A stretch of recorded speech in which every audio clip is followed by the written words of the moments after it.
Liftoff will start in T-minus 10 seconds. 10, 9, 8, 7, 6, 5, 4, 3, 2, 1. We have ignition. It's time! 17 seconds from Game 7 or from championship number 6. Jordan open. Chicago with the lead. Michael got a piece of it. It comes off. The Chicago Bulls have won their 6th NBA championship. Tying run at second, 2 out. Palmero over the head of Jenks. Uribe charges, throws, out! And the White Sox have won the World Series. To the far side around the 8-yard line to Hester. Under it and to the middle at the 15, to the 20, break 3, the 25, to the 30, to the outside, 40, midfield, 40, 30 in the coast, 20, 15, Hester 5. Oh! Touchdown!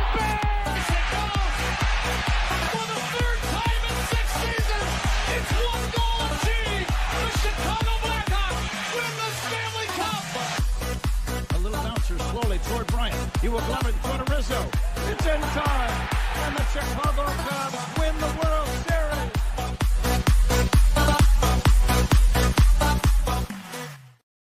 What up, what up, what up? Welcome, Shawn and Maya in the morning on this TGI Mickey Friday. It's the weekend, baby.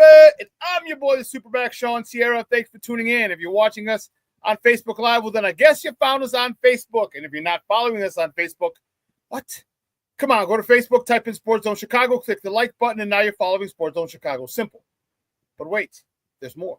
Go to the show's page, go to Shawn and Maya in the morning, like that page as well. So not only will you be following Sports Zone Chicago, but you'll be following Shawn and Maya in the morning as well. If you're watching us on our YouTube channel, excellent. And if you're not subscribed to our YouTube channel, for real, come on, guys. Go to YouTube, type in Sports Zone Chicago, click the subscribe button, but also click the notification button. That's the little bell next to it, and that'll let you know anytime a show from Sports Zone Chicago is going live. Get it? Got it? Good. Now, if you're watching this on our mobile app, please don't tell me you didn't know we had a mobile app. Come on, baby. What's wrong with you? What'd your problem is, man? What'd your problem is? All right, so go wherever you get your apps from. It doesn't matter where you get your apps from. Just go there. You type in Sports Zone Chicago. You download it. You take us with you on the go. So not only do you get Shawn and Maya in the morning 3 days a week, not only do you get our other live shows throughout the week, and not only are they archived there like they are on Facebook and YouTube, but I'll tell you what, we give you a slew, and I mean a slew of articles thanks to my man Clarence, Counsel the Third. Big up to Clarence for keeping you abreast of all articles Chicago sports related. Now, if you're watching this on our Roku channel, I like that kind of party, baby. And if you don't know, you better ask somebody. Sports Zone Chicago, we have our own Roku channel. So if you have a Roku television in the house, do us this favor. Do us a solid, yeah? Download Sports Zone Chicago's channel to your television. Put us there next to the big boys, Netflix, Hulu, Apple TV, Prime, HBO Max, Disney Plus, Paramount Plus, Stars. Oh, yeah, new episode of Raising Kanan today, baby. Woohoo! But I digress. Download us to your TV, put us there next to the big boys, and watch us on the big screen. Hell, we're on the big screen, right, Mickey? Now. Now, you can also tweet the show. Tweet us at Sports Zone Shy. That's CHI, at Sports Zone Shy. Now, if you want to follow me, just me personally online, you want to know what I did? Let me tell you what I did. I made it nice and easy for you folks. Nice and easy. One handle for Facebook, Twitter, Instagram, Snapchat, and TikTok. All one handle at the Shawn Sierra. Man, we got a great show, but I need you to get interactive. So whatever platform you're watching us on, whether it's Facebook, YouTube, or a mobile app, leave a question or comment on that platform. It'll come up here in the thread. We'll put it up on the screen. We'll incorporate it into the show. And that, my peoples, is what makes this the best morning Chicago sports talk show around, and that's you. So bring them all, baby. Questions, comments, smart-ass remarks, because ain't nobody scared over here. Like The Rock said, baby, don't sing it, just bring it. Man, let's check the chat. It is jumping like crazy today. Woo-wee, Charlie, that's what I'm talking about. My man Armando Emeterio Lara Jr. checking in early. He's at Crosstown Classic Friday. That's what I'm talking about. The old man, Rick Gonzalez, checks in. He said, good morning, Shawn. Worst comment Caleb made was when he said I was not ready to nuke the city yet. Keyword yet. Don't get me started, Rick Gonzalez. You might have just opened up a get off my lawn, Shawn segment. Man, don't even tell me. Woo, Charlie. Michelle Walls in the house, and Mickey Ficky TGIF. And Crosstown Civil War is on. It's on and popping today, baby, up on the north side. North side.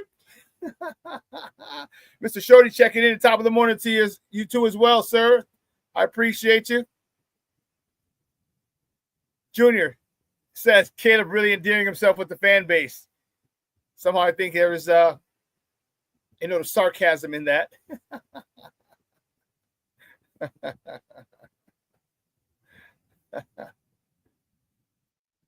Foster Covers checking in. What's up, Baba? How are you? Thank you for tuning in. Says hope everyone is well. King Booker World checking in. That's what I'm talking about. Says salute everybody. And Shawn, man, listen, I don't know a lot, but I do know this. More of the usual suspects will chime in as the show goes on. That, my peoples, I can promise you. Man, we got a great show at 10 o'clock at the top of the hour. My man Herb Howard from the Bigs is going to join us. We got a lot to talk. I haven't talked to Herb since the draft. All right, we're going to talk some Bears draft. We're going to talk some rookie mini camp. We're going to talk this Caleb Williams article in the book coming up. We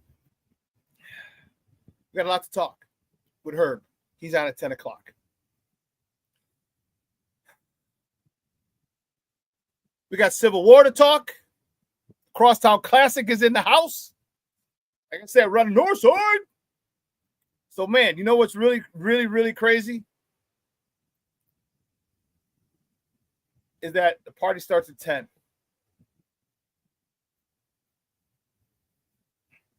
Party starts at 10.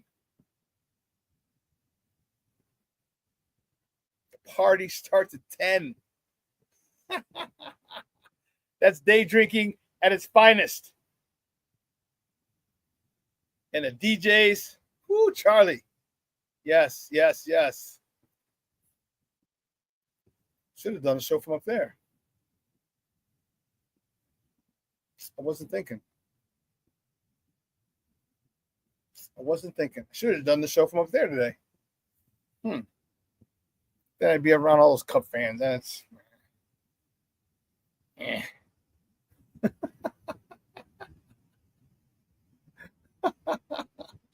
it's Cup fans.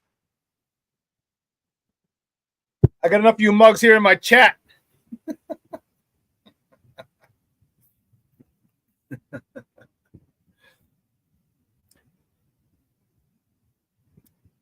So we got some comments here, Mr. Shorty. So Shorty said, all this talk about just about a dude trying to sell a book. Remember that. I agree. But you take the juiciest pieces of that book, of that interview, to try and sell the book. So Rick asks, Mr. Shorty, it did not bother you when he said he was not ready to nuke the city yet? Shorty said, I didn't hear that part. Yeah, so there's...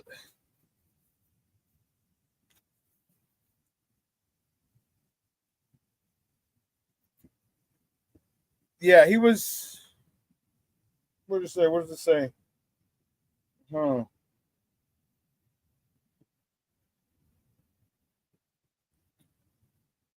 I didn't read the book. It's not out yet. So someone says, I'm not ready to nuke the city yet. But in the article by Patrick Finley in today's Chicago Sun-Times, he just quoted saying Carl Williams was willing. Eventually, Caleb decided that he, quote, wasn't ready to nuke the city, unquote. So wasn't he was unwilling to nuke it yet, or just unwilling to nuke the city?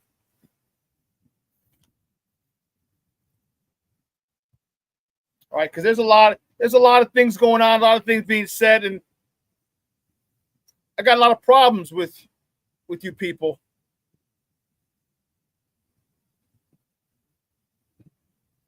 As much shit as that I gave Poles, much respect to change his mind. Change whose mind? Caleb? He didn't change Caleb's mind. He's like, we're taking you, period. End of story. You ain't got no choice.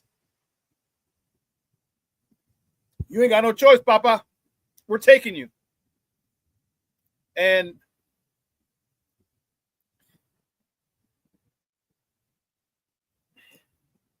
So we're going to talk Crosstown Classic a little bit, probably at 9:30. Talk a little NBA playoffs.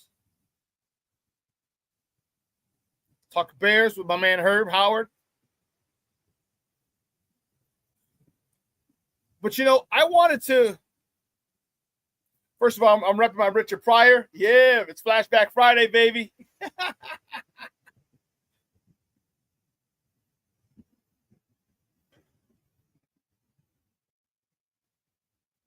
So did he really say yet then? And I don't know. I don't know, Shorty. I honestly don't know. If not, look at it this way. He put it all aside and decided to make Chicago great again. You know what? You know what I always say? Life is about perspective. It's how you look at things. And maybe you're right, Shorty, because we know you're a pro Caleb guy. You know, I was a pro Justin guy. But you give me that perspective. Okay, I can see that. I can see that. There's a couple things, though, I want to talk about in regards to this whole Bears thing.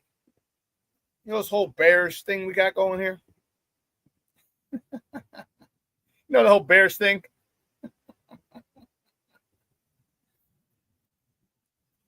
There's some issues I got. Or if you would like me to speak proper grammar, proper English, there's some issues that I have. We can go that way. Rick Gonzalez said, I'm looking again where I saw the word yet when he said blow it up yet. Okay. Yeah, if you do, let me know. But in the article in the Sun Times today, they just quoted him saying, I don't want to blow up the city. Believe me, that one word is something big. Could be something big. Let me rephrase that. There's a couple things. I got some problems with you people in Lake Forest. You're going to hear about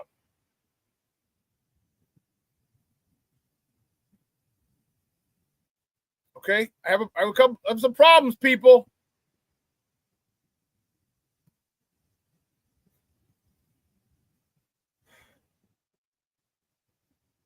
Maybe I'm just old. Get off my lawn. Old. There's a couple things that I'm not happy about in this whole Caleb thing.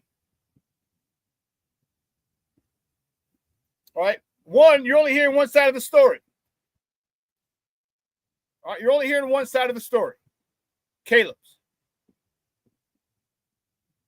Okay. And he really shit on the previous regime. Big time. I think there's some hyperbole in there, some exaggeration. And everyone's making a big deal. They're like, oh, well, Caleb said that the coaches would leave him to watch film. And then I tweeted, I find it very difficult to believe that an offensive coordinator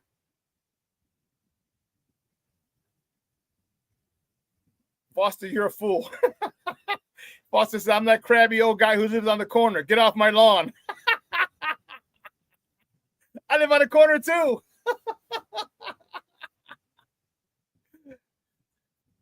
That's awesome, Fosters. But listen, I was saying, I find it hard to believe that an offensive coordinator is not going to watch film with his quarterback. I find it very difficult to believe. A guy who was pretty well respected in the league as an offensive coordinator because he worked with Russell Wilson, he worked with Geno Smith, got Geno Smith a new contract, helped get him a new bag, a big bag. But then we have problems when we come with Caleb. What's the issue? There weren't any problems when he was dealing with Russ and Geno, but there's problems with Caleb. Why? Why is that? No one wants to talk about the possibility of their chosen one maybe being a little self-centered, egotistical, arrogant. No one wants to talk about that possibility. I'm not saying it's what it is. I'm saying it's a possibility. So you think Shane Waldron's going to be like, yeah, well, you know what? I think in this part of my career, I'm going to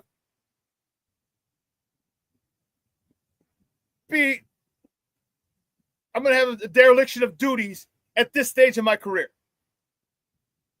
Something just doesn't sound right. Something doesn't sound right.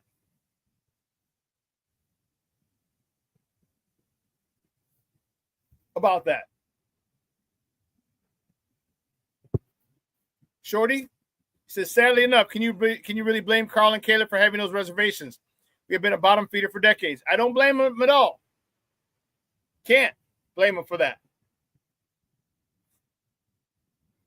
But to go around and try and pull a John Elway and Eli Manning in the article, and well, according to Patrick Finley,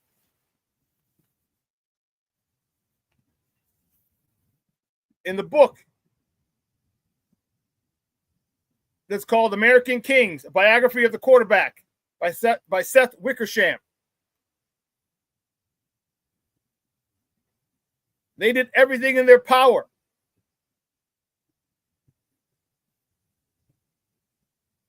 to not get drafted by the Bears. You talked to Eli or Arch Manning, excuse me, and how to circumvent this situation.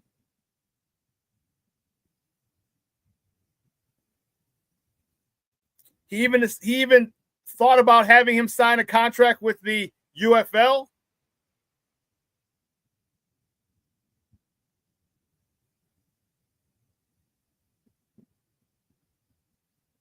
So a lot of it might be his dad, Caleb's dad. A lot of it, which I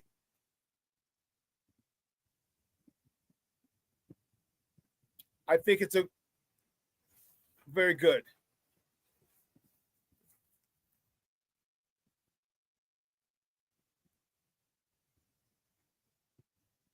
I'm watching, I'm listening, and he's talking about Caleb Williams had concerns about Shane Waldron.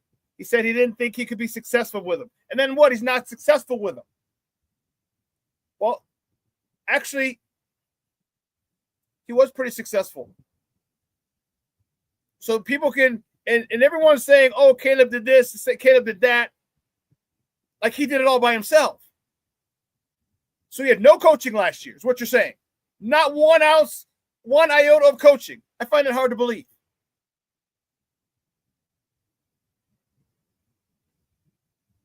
So that was all Caleb. Nothing.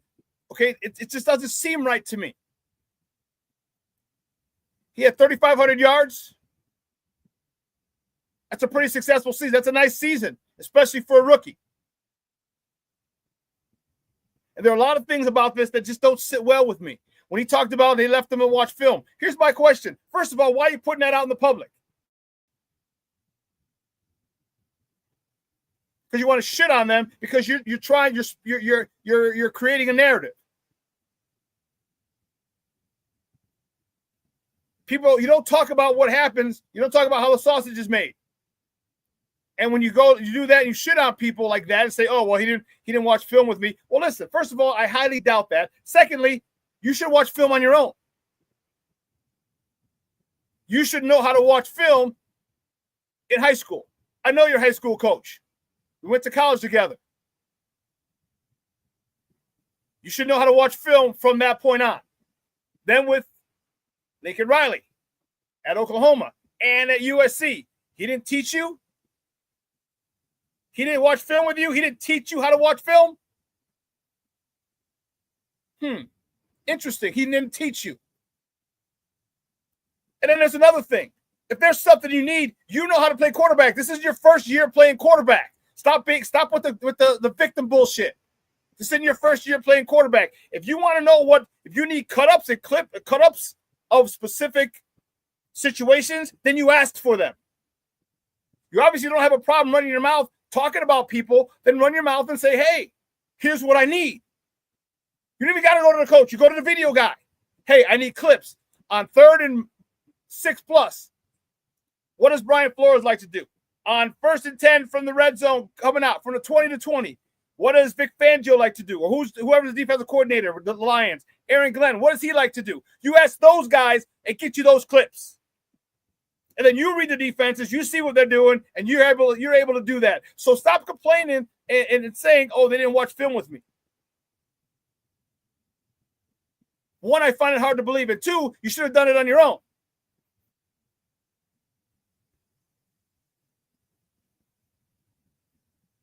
But why bring this to the forefront?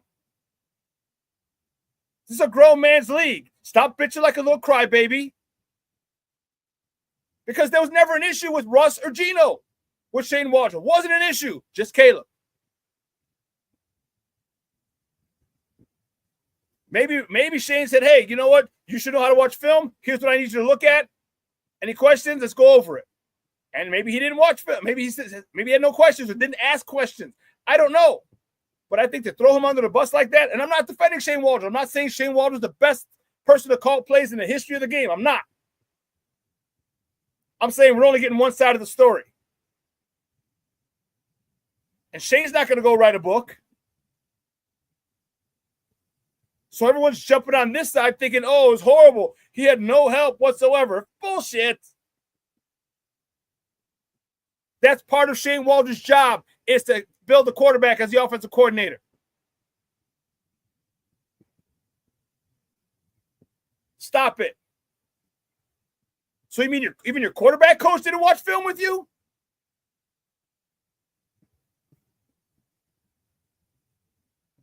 Your quarterback coach didn't watch film with you? I find it hard to believe.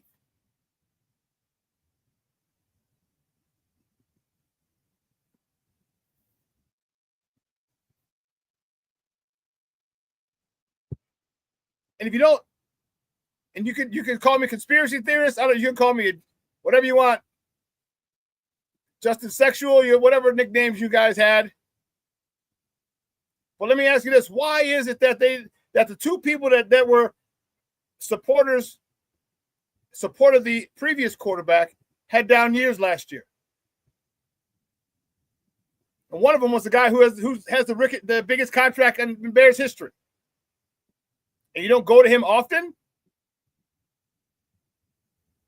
Cole Kmet was on the back of a milk carton because you didn't go to your tight end at all?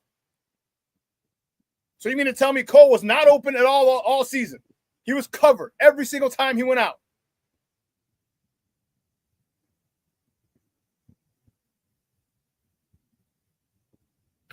So all this stuff about the book and what he says,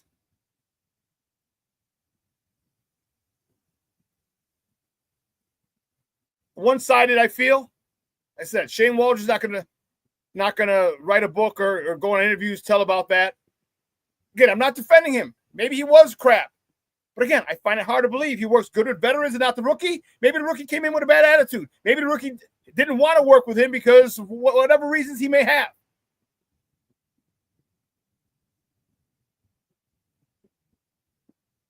It just seems like everyone's jumping, oh, Caleb looked horrible. Oh, my God. Now Caleb's a victim. And I'm not saying he was developed properly. I'm not saying that at all. I'm just saying, hold on, player. The blame's got to go around. He's got to shoulder part of the blame as well. And there are probably things going on behind the scenes that you don't know, that he doesn't want you to know. Because if you look at Matt Eberflus in the Detroit game, it was a Thanksgiving, the Detroit game in Detroit, with the time management issue, the timeouts weren't called, Matt Eberflus looked like he just got screwed at the end of that game. It looked like he felt, watching his face, he had the look of, this dude screwed me. Because it was a win-win for Caleb. Changing the play, Caleb even said he changed the play. They had two plays, and Caleb decided to change the second one. Everyone's going to say, well, he should have called a timeout. He should have. Eberflus should have. Yes, he should have.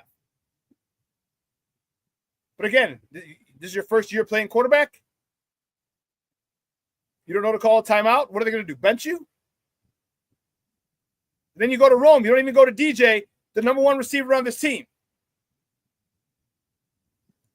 And if he connects with Rome and the Bears win, well, guess what? Oh, Caleb's a comeback king. And if he doesn't, if it fails and they lose, which they did, Eberflus is an idiot. Waldron's an idiot. It's a win-win for Caleb. Either way.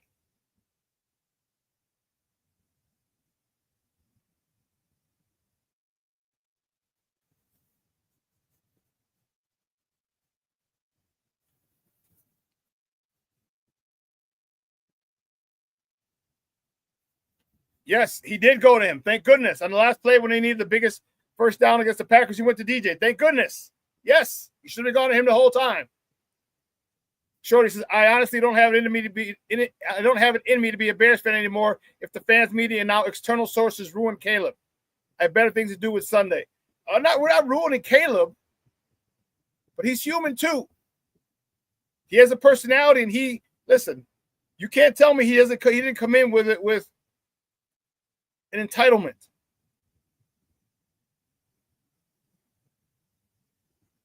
And this has nothing to do with his play.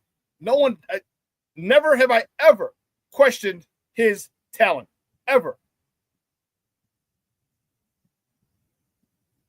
Some of the other things that seem shady on the surface. I want him to do well. He's a Bears quarterback. Not the quarterback I wanted, but he's the Bears quarterback, so I'm going to support him, and I want him to do well. Because if he does well, the Bears do well. And that's my bottom line. I want the Bears to do well. But I'm going to call it like I see it. You may not see it that way, and that's cool, people. But that's how I see it. There's a lot more going on than meets the eye. There's a whole bunch of stuff going on behind the scenes. As we're finding out, them trying not to come to Chicago. Them trying to force a trade. Them trying to trash the city. That's what they were going to do. This is what they were going to do.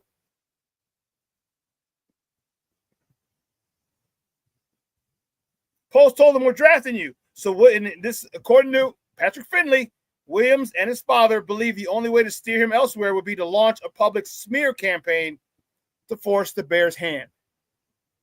This is what they were going to do.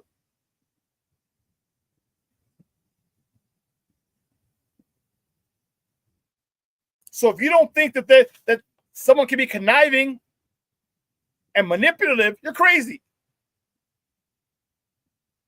So for someone who may think, and I'm not just saying you, Shorty, but anyone who may think, oh, Caleb wouldn't do that, this is what they're planning to do. This was their plan. Now, Caleb eventually didn't go through with it. He said, he told his dad, he said, quote, I can do it for this team. I'm going to go to the Bears. So hats off for him for that. Then he wanted to challenge the NFL rookie wage scale, calling it unconstitutional. NFL's a business. They decide, it's collectively bargained. The NFL doesn't decide, it's collectively bargained how they get paid. So it's not like the NFL saying, you're only getting this money, we made the rules and that's it. It's collectively bargained amongst the players union. But his dad called it unconstitutional and the worst in sports history. Sorry, your $25.5 million signing bonus is the worst in sports history. Sorry, that's unconstitutional.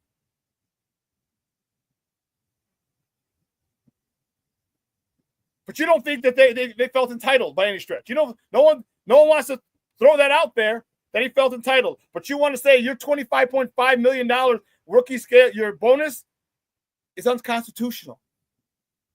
The worst in sports history. All these little red flags that people just want to overlook. And I get it. I understand. The Bears have a horrible track record. Last year was horrible. But Caleb played a part in it too. 3,500 yards, that's a good season. That's a solid season. And as a rookie, that's a really good season. Not every rookie throws for 4,000 yards like C.J. Stroud. That's an anomaly. If you wouldn't have missed so many wide open receivers, Caleb, you would have had 4,000 yards. If you wouldn't have missed DJ so many times on crossing routes, if you wouldn't have missed DJ so many times open in the soft spot of cover 2 and stop forcing it to roam, if you would have thrown it to your tight end, you would have had 4,000 yards.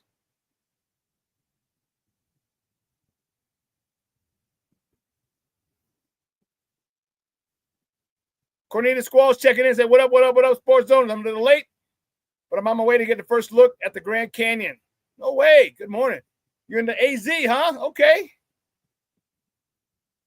Shorty said, that sentence he said right there, Shawn, that's what made me realize that this is a book promotion. In the end, Caleb wanted to make it work in Chicago. He knows the icon he will become in Chicago. If he wins, man, they will carry him. He will never have to pay for a drink or a dinner in this town again. He will never have to pay for a drink or dinner in this town again. Rick Gonzalez says, Caleb gets us to the playoff, all this goes away. I agree. I concur.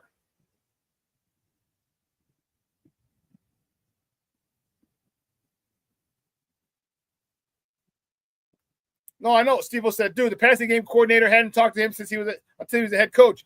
No, but that's not his quarterback coach. It's not his quarterback coach. Got the OC, then his quarterback coach. Passing game coordinator talks with those guys and gets everything together.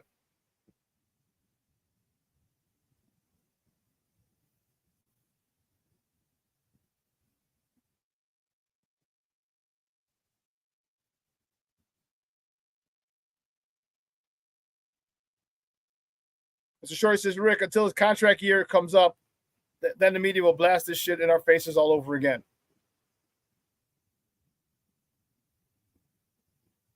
No, Steve-O, sometimes you don't want too many chefs in the kitchen. Too many chefs in the kitchen. You limit. Especially a rookie, you limit the people that are talking to him. You limit that. Because you don't want too many chefs in the kitchen. That's not what you want. Well, listen, we got to take a quick break. On the other side of the break, we are going to get to the top of the morning topic, so don't go anywhere, folks. Keep it locked right here. Shawn and Maya in the morning on Sports Zone Chicago.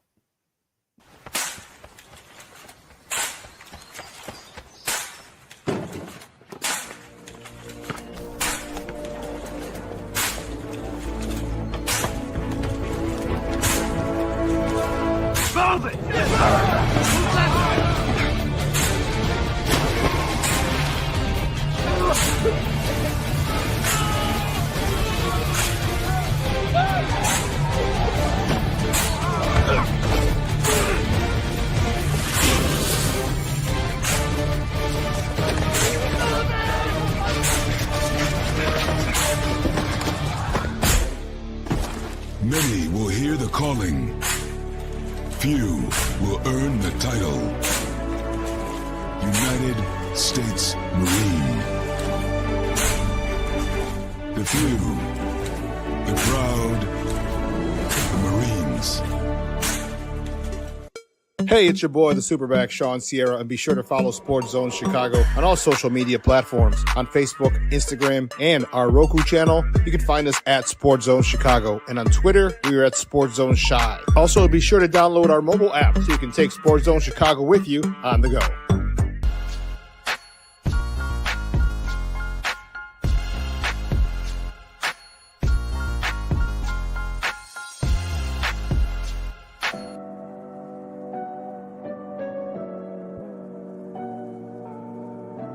How do you take care of your mind health? For my mental health, I meditate in the mornings. I have my dogs. They're the best. I just find ways that help me just relax. Finding things that make me happy, like being close to my family. I meditate a lot and read books. I have hobbies outside of the game. I'm able to switch off. I'm able to turn my brain off from the game of basketball. Your mind health matters. Your mind health matters. We are looking for a few heroes, mentors, trailblazers, innovators, a passion to change lives, spark curiosity, open hearts, and awaken minds, help students answer the question, who am I? This could be your calling, but this is no job. It's the journey of a lifetime. Be a hero. Be a teacher. Mental health and learning disorders don't discriminate. 17 million children and adolescents in the United States live with disorders like anxiety, depression, ADHD, and dyslexia. Less than half get the help they need to thrive. Help the Child Mind Institute change these children's lives. Visit childmind.org.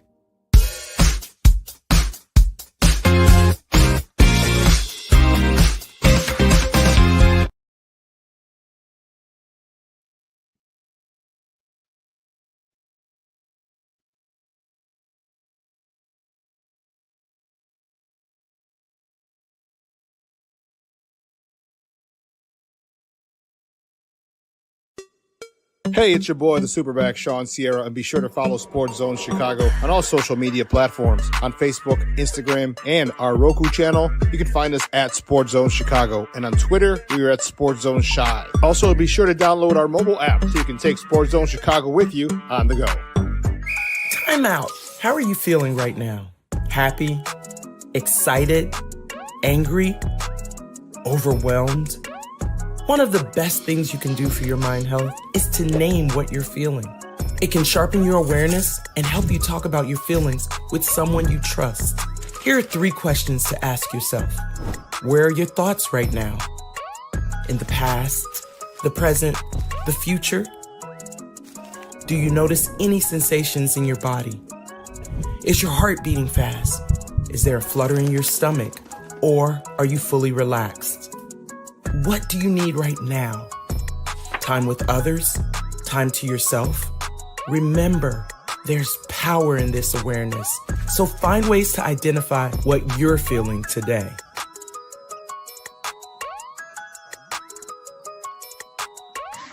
Hi, guys. Hey. Hi, Megan. Hey, Jessica. Megan, you're a tramp. Brian Fitch told me you guys made out. Everybody knows. He said your breath smells like garbage. And he almost puked. He says you're the most desperate girl he knows, besides your mom. How many boyfriends does she have anyway? Lots? Your makeup makes you look like a clown. That zit is huge, zit face.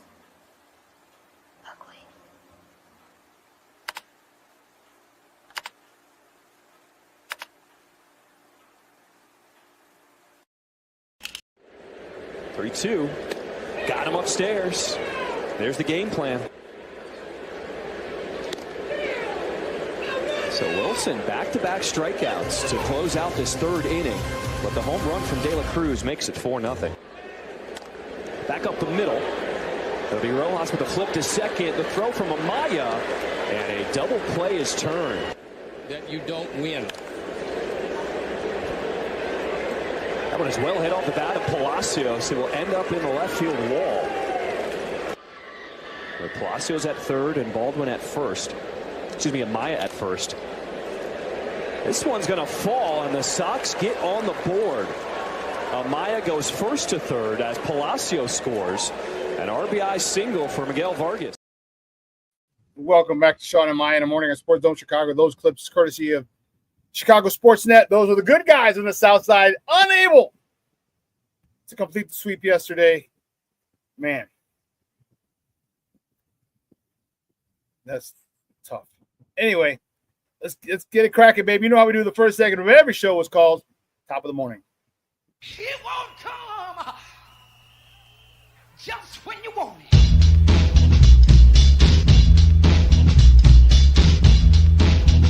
Top of the morning to you. Top of the morning to you. Yeah, baby. You know how we do the first. Here we go. Which way do we go? Which way do we go? This one's a tough one. The White Sox, as I said, you just saw the highlights or the lowlights. The White Sox fall to the Cincinnati Reds 7-1, unable to complete the sweep.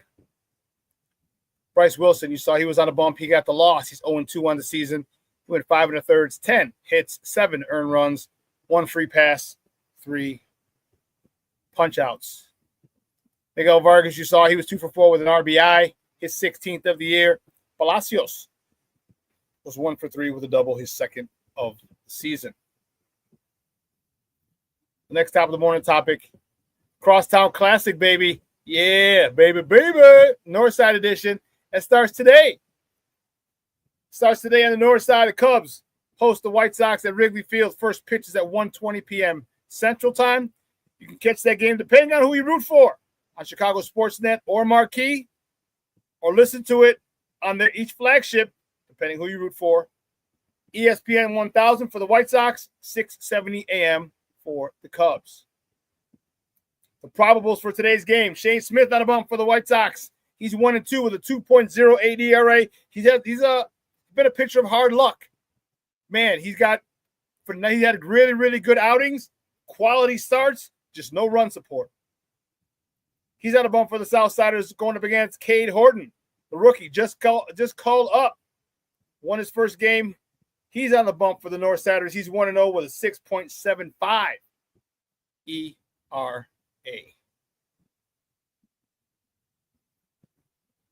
Oh, here it is. There it is. Pardon me. Yeah, Rick. You know it. We were just saving some runs today for the Cubs. You know it, baby. You know it. Let's see. Cornelius, that's awesome, man. That's awesome. You're in Arizona at the Grand Canyon. That is great. That's great. That's awesome. Well, the next top of the morning topic. Sky, excuse me while I kiss the sky. The Sky open their WNBA season tomorrow at the Indiana Fever. Rekindling of the rivalry between Angel Reese and Caitlin Clark back from their days in college when Caitlin was at Iowa and Angel Reese was at LSU. Tip-off tomorrow. It's a national game. Tip-off tomorrow is at 2:30 p.m. Central. And you can watch that game on ABC 7 in Chicago, on Channel 7, ABC throughout the country. National game. So, I love the uptick. I love the swell and enthusiasm and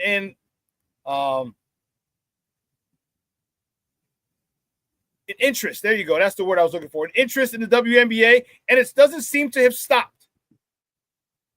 That's the one thing that I was concerned with. Will it stop? Will it get up? It rises fast, and then okay, well, nah, never mind, we're good. No. It seems to continue to keep going, and that's awesome. That is awesome. I need to get me a WNBA t-shirt. One of the guys on the score, Marshall. What's the guy's name? Marshall something? Anyway, he was wearing it. He was wearing one yesterday. Marshall Harris. Rahimian Harris. Marshall Harris was wearing a WNBA t-shirt yesterday. It looked pretty dope. I got to get one of those. So this is awesome. So they're playing Indiana Fever to start the season. And the two matchups that the Sky have when the Fever come here are going to be held at United Center. Going to be held at the United Center. It got switched from Wintrust Arena to a much bigger venue, and I hope it gets sold out. I hope it gets sold out. Or pretty close to it. Give me 16, at least 15 to 16,000. I think the UC holds 18,000 or 20. Just said 20. Give me 16,000. More money for the Sky. A bigger venue gives it a lot more eyes. But yeah.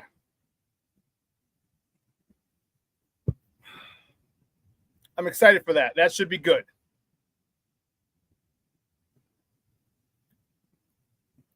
Next topic, we were talking about this earlier when I went on my rant a little bit. Caleb Williams reveals in an upcoming book that he and his dad did not want to play for the Bears. It's in a book called American Kings, a biography of the quarterback. All right, by Seth Wickersham.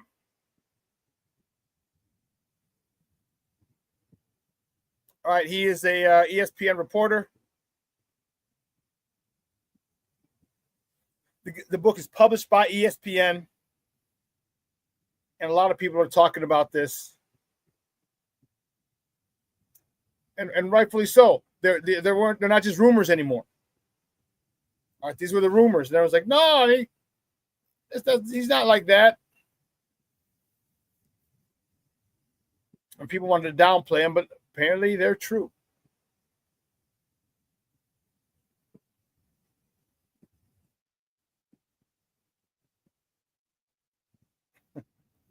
Wow. Comment to this about Rick's stay at the Embassy Suite in Arizona. 5 stacks. Ouch. Ouch. But again, Shorty, I will say this. The fact that he didn't go through with it says a lot. Now, whether or not it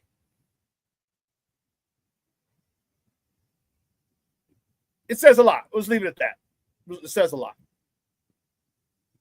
It says a lot. So I'm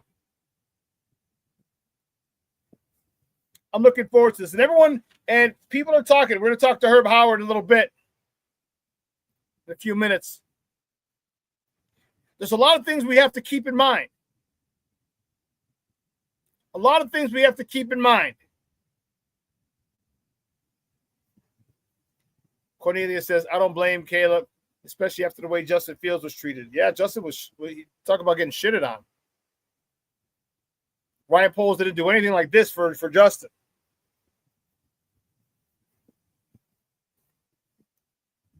And I mean, both quarterbacks got a raw deal last year, the last couple seasons.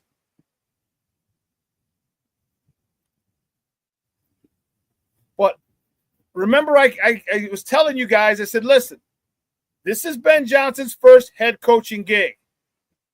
He's going to make mistakes. So don't think that him being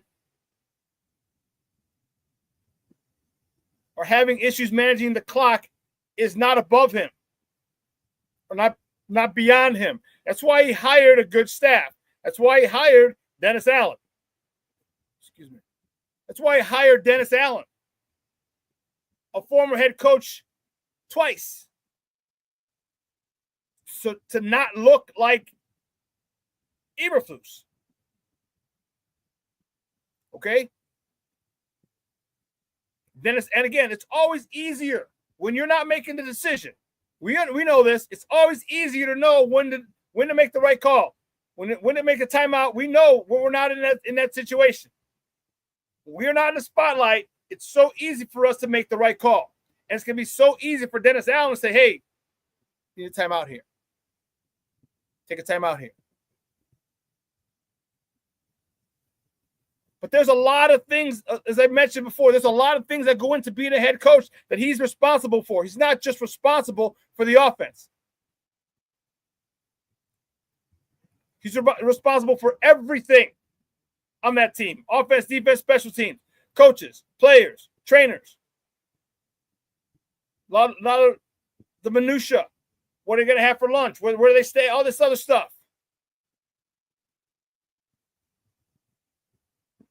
Here's the biggest issue that I have. Not issue, but the biggest thing that I want you guys to understand. Ben Johnson isn't playing in a dome anymore. He's not playing in a dome anymore. He had 8, maybe 9 games, home games. That's a dome. Playing Minnesota, that's 10. And then whoever else has a dome, that's over half of your games are being played in the dome with the Lions the last few years. He doesn't have that luxury anymore. He doesn't have that luxury. So let's pump the brakes. Let's pump the brakes on expectations. Because when you have to coach in the elements and it's snowing and it's cold, the ball's slick, it could have a little different issue.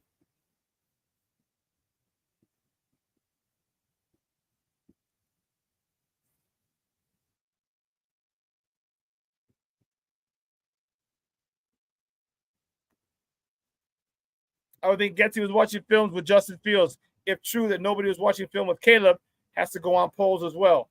Yeah, again, Rick, I don't think that film wasn't being watched with him. So either he didn't want to watch it with Shane Waldron. And again, we don't know the situation. It might have been one time. It could have been a situation where Shane was called, it did something, or had something else. Again, I don't understand how that could be possible when that's part of your job. Or maybe Caleb just didn't want to watch it with him. Because believe me, when people have an agenda, as we all saw during the Justin Caleb Civil War, when people have an agenda, they will flip the script. They'll put a spin on it. They'll be full-fledged spin doctors. Like how does that go about? Caleb, why didn't you tell the head coach? Coach, he's not watching film with me. Why don't you tell the general manager? He's not watching film with me. Why don't you tell them that?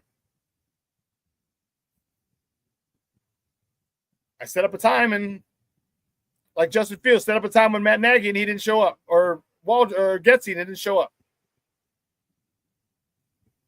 At least do that.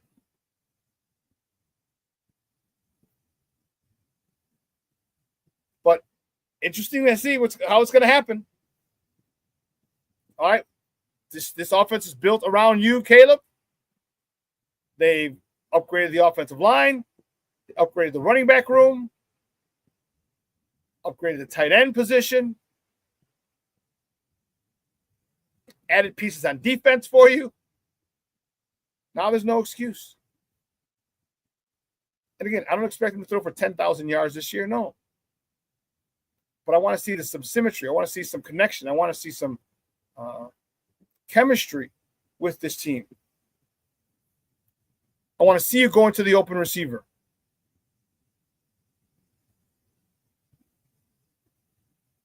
And I don't know if the relationship, in my opinion, can be salvaged with him and DJ Moore. Because that's a terrible weapon to waste if you want to continue to be petty. It's a terrible weapon to waste. So we'll see how it plays out. We'll see.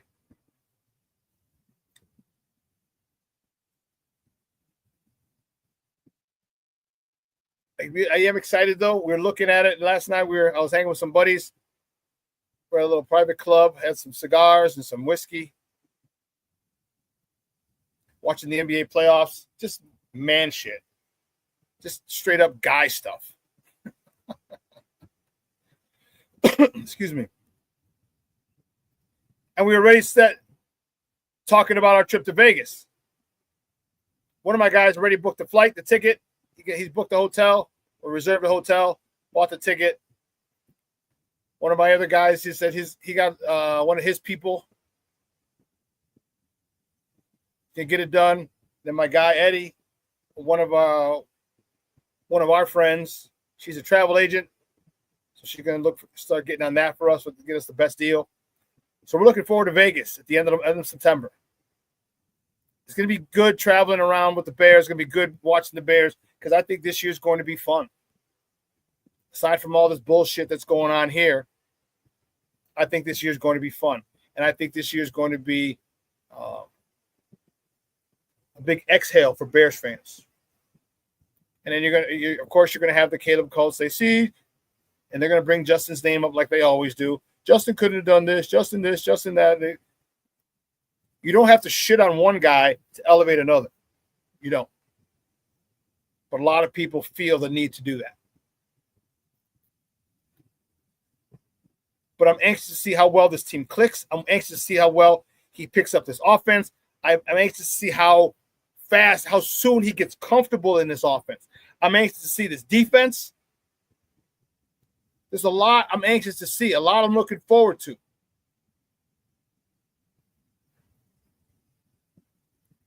Cornelius says, for what DJ is being paid, his only concern should be winning a championship because he has his bag. Yeah, but he wants to be the best. He wants to be the number one receiver on the team. He wants to win, but he wants to be the guy because he's getting paid. I mean, put yourself in that position. If you're the highest paid player, wouldn't you want the most amount of targets? Wouldn't you? And what do good quarterbacks do? They throw to their number one receivers. Joe Burrow throws to Jamar Chase. Was it Andy Dalton? No, who's the quarterback in Minnesota last year? Just got a bag. Anyway, he went to Justin Jefferson. All right, quarterbacks go to their number one receivers. But he's not going to DJ for what reason?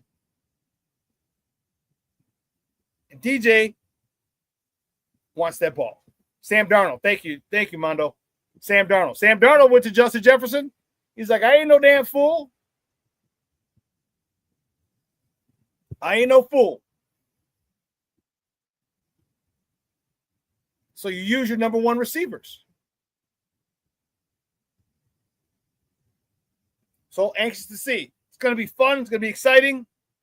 Can't wait till mini camp and then training camp, the preseason. Man, it flies, man. It flies. Hell, Rokie Mini Camp was last weekend.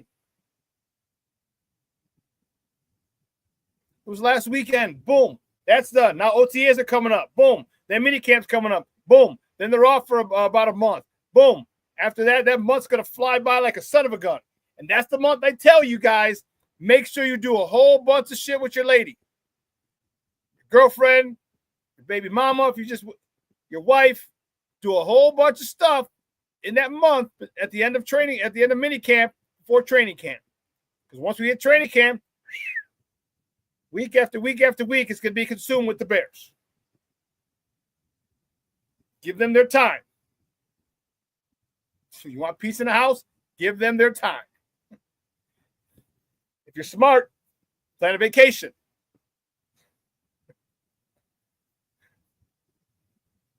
Rick says they need to get on the same page fast. I ride with DJ all day. So do I. DJ is a stud. So do I.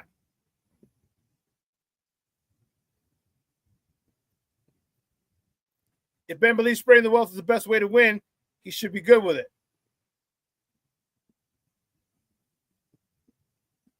I hear you, but there comes a point in time where you throw it to where you need your number one receiver. There needs to become a time where everybody and their mama knows is going to the number one receiver.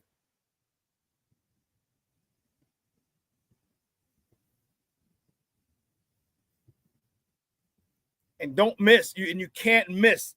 Or you have to, because everyone misses receivers. All right. Patrick Mahomes, Tom Brady, they all miss receivers. You can't have him with the highest number of misses. You can't miss him when he's open. You can't. Because you want to get it, you want to spread it around. You got to get it to your number one guy.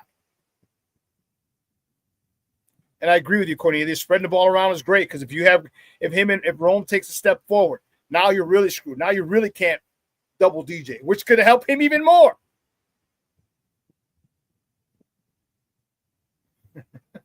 Shorty, you know it.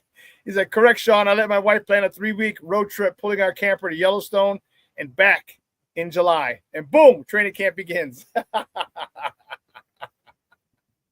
That's right. That's right. That's all they want is a little time. Well, that's not all they want. They always seem to want something, but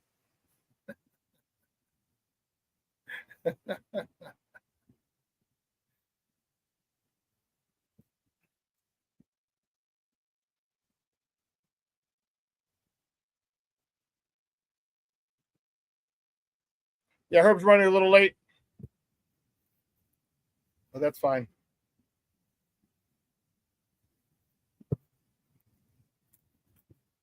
It's Crosstown Classic's going to be fun. So my guy, as Output Wrigleyville, the party started 7 minutes ago. Doors open at 10. The game's at 1. Like I said, shit, I should have done the show from there.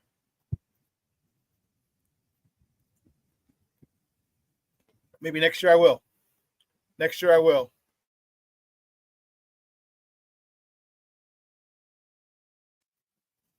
That wouldn't be, because that'd be crazy. But they got DJ. They got my people are DJing. You have music in the background, so I don't know how feasible that would be. But this Crosstown's good. The Cubs are coming in. They lost they couldn't complete a sweep on Wednesday. They won the first 2 games with the Marlins. Couldn't get the last one. The White Sox take the first 2 games with the Reds. Couldn't get the last one. So they're both coming off series-ending losses after winning the first 2 games. Cade Horton gets the start. Remember, they had a starter. They had an opener in his first outing. Just went 3 outs. He was only pitching the first 3 batters, and luckily, well, fortunately for the pitcher, he got him out. And Cade Horton started the second, got the win. But now they're letting Cade Horton start the game. And I'll tell you what, this youngster looks good. The White Sox are starting Shane Smith. This is the Rule 5 guy that they got, and this guy looks really, really good. You talk about a pitcher of hard luck. He just has had no run support whatsoever. No run support. And that sucks because this guy he's got presence on the mound. He's been able to get in and out of jams unscathed. You know, when you go 6+ and you give up 2 runs and you lose 2-1, 2-0, that ain't on the pitcher. It's not on the pitcher.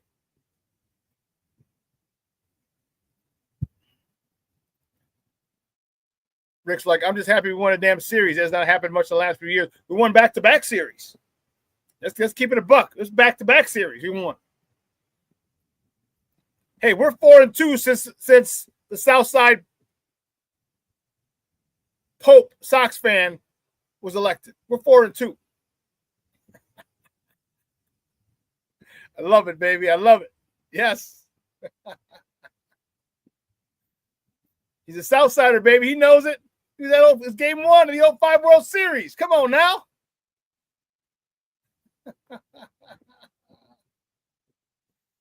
Oh, man. It's going to be fun. I'm sad I'm not going. One of my cousin wanted me to go. He said, come on, Primo, let's go tomorrow. I'm like, bro, I can't. It's like I got the show. I got to pick up the warden after. So I need to lay off the weed.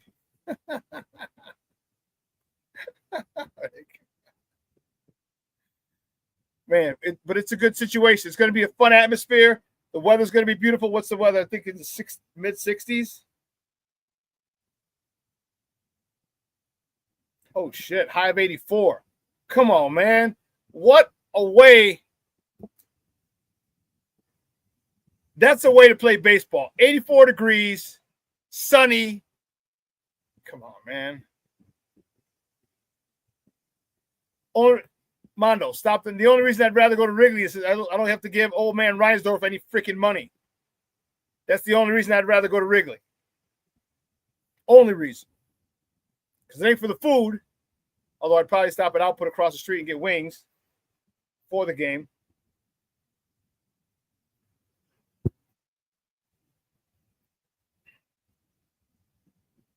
Sunny, man. When I get off and I go pick up the warden, when I look at my timeline on Facebook, a whole bunch of people partying.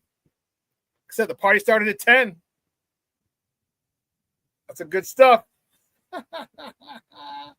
That's the good stuff. 10 o'clock, baby. I love it. I love it. I love it. I love it.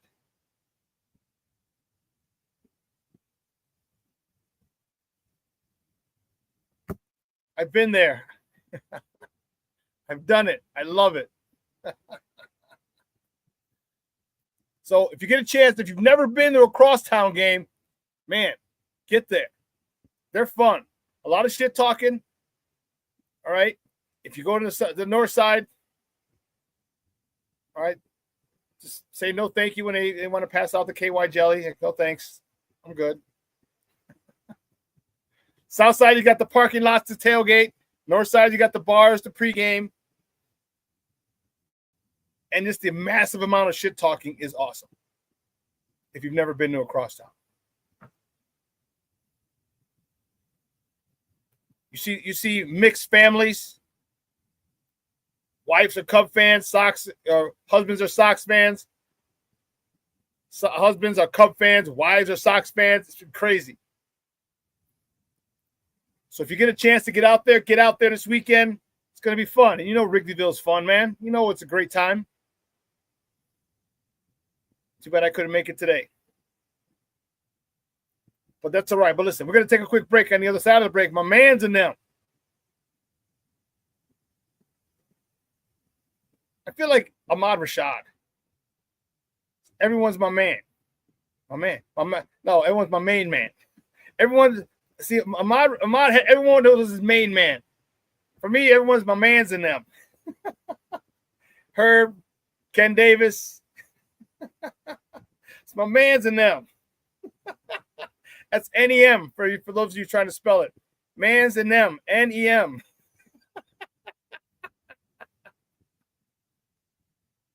We're going to talk to her. We haven't talked, man. We haven't talked since the draft, so we'll see what he likes on the draft.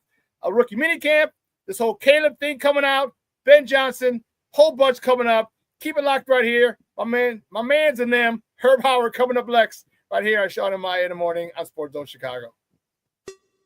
Hey, it's your boy, the SuperBack, Shawn Sierra, and be sure to follow Sports Zone Chicago on all social media platforms, on Facebook, Instagram, and our Roku channel. You can find us at Sports Zone Chicago, and on Twitter, we are at Sports Zone Shy. Also, be sure to download our mobile app so you can take Sports Zone Chicago with you on the go.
Got it done here.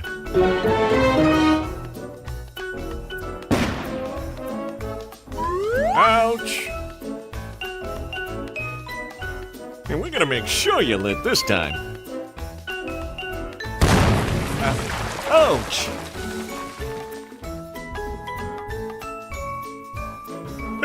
You're not gonna get me this time. Ow, Manny! Oops!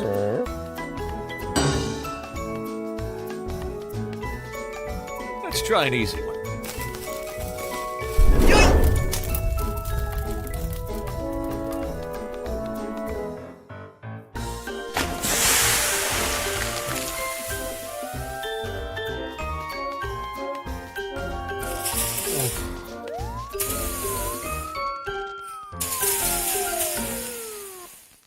Every day, we take steps to keep the people we love safe, but some health risks are easy to miss. Ticks hiding in the yard can spread germs, like the ones that cause Lyme disease. Mice searching for food can spread bacteria that makes us sick. Mosquitoes lay eggs in standing water and can spread West Nile virus and more. Cockroaches are drawn to water in the home, leaving behind allergens that can trigger asthma attacks. Common pests can threaten our health. Learn how to protect your family at pestworld.org. Hey, this is Corey McGetty, and I listen to Shawn and Maya on the morning show.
Welcome back to Shawn and Maya in the morning at Sports Zone Chicago. Those clips courtesy of Nicholas Moriano, Zach Pearson, and Sean Hammond.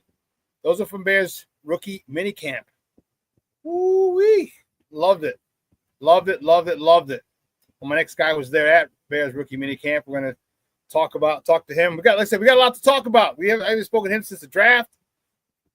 Then we're going to talk about that, a little bit about that. Then the Rookie Mini Camp, this whole book that's coming out, the whole nine. He actually had a tweet about it. Man, he is the Bears beat writer for the Bigs. You can find him on Twitter at Herb Howard 411. Guys, just welcome back to Shawn and Maya. My man's in them, Herb Howard. Herb, what's up, Baba? How are you? So what's happening, man? How you feeling? Man, great. I had a great workout this morning. Had Okay. some cigars and whiskey last night. Woke up to a good workout. Man, just a whole bunch of man shit today. There you go. There you go. Last 12 hours has been a whole bunch of testosterone shit. So I'm good. Hey, have you ever wake up in the morning with the last of your final drink still on like the nightstand or something? No, so my buddy, actually, yes, to answer your question, I have had that happen. I have had that happen. Like, Do you finish it or you just throw it out? it depends on how I feel. If I'm hurting, I'll bite the dog that bit me and drink it. And if I'm not, if I wake up and I don't have a hangover, I'm hurting, I'm like, nah, I'll leave it alone. But if I'm hurting, I'll bite the dog that bit me. No, my buddy's part has this little club. It's over in Archer in Harlem. It's a little private club.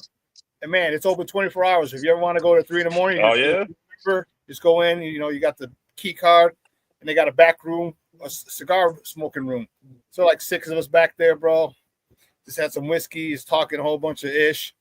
Talking about the Bears trips to Vegas, and Frisco, and man, watching the NBA. You got to plug me in then. Hey, I'll let you know, man. Next time I go. Bet. Next time I go. Hey, so we haven't talked since the draft.